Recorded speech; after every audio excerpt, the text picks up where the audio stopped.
All right, let's talk about the number one English tense mistake. Seriously, it's this tiny little thing that so many learners make, and you probably don't even know you're doing it. But here's the crazy part. Once you see it, you'll start noticing it everywhere. So let's dive right in and figure out what it is. So, what is this giant mistake? It's actually super simple. The biggest mistake is just mixing time.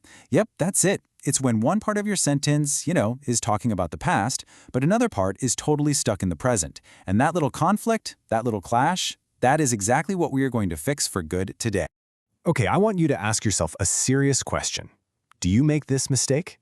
Just think about it for a second. Listen really closely to this next example and see if it sounds like something you might have said before. Here it is. Yesterday, I go to office. Hear that?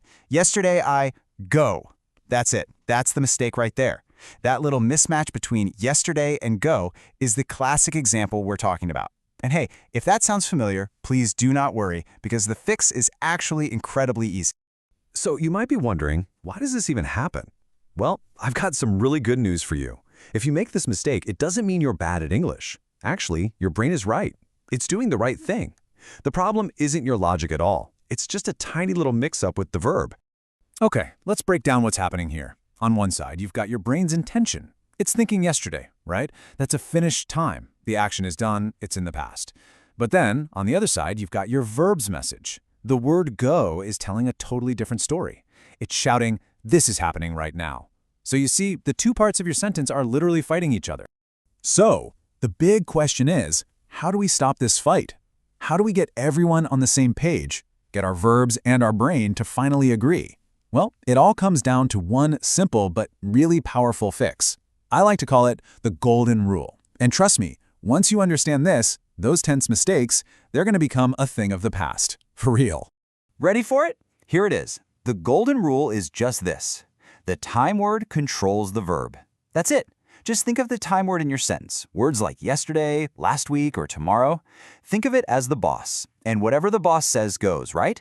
The verb has no choice. It just has to listen and follow orders.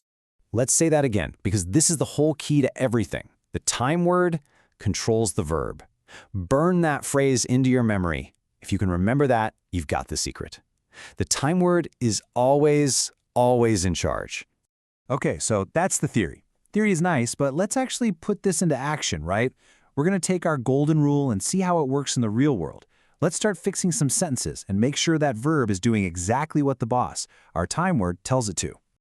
And honestly, it's just two simple steps. That's all you need. Step 1, find the time word. Find the boss of the sentence. Step 2, make the verb match the time. Just look at your verb and ask yourself, hey, are you listening to the boss? If the time word is in the past, the verb has to be in the past. Simple as that. Okay, let's look at some examples. Check out this first column. That's our time word. That's the boss. So if the boss is yesterday, the verb can't be go. Nope. It has to listen and become went. If the boss says last week, then the verb finish has to change to finished. Or if the time word is already, the verb do has to become done. See how that works?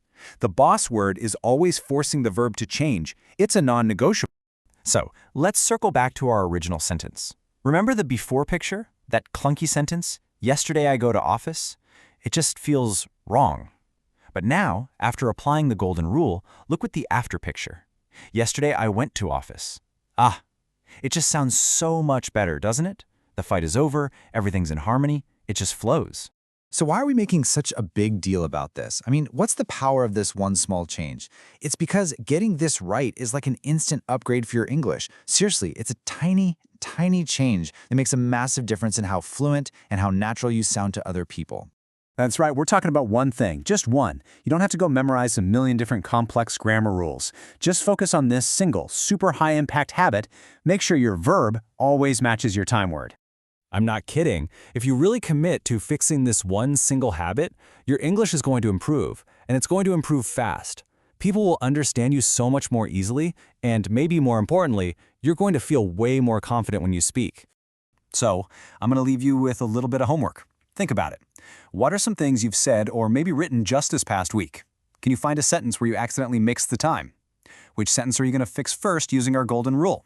Go on, give it a try. Start right now. And I promise you'll be amazed at how fast you get better.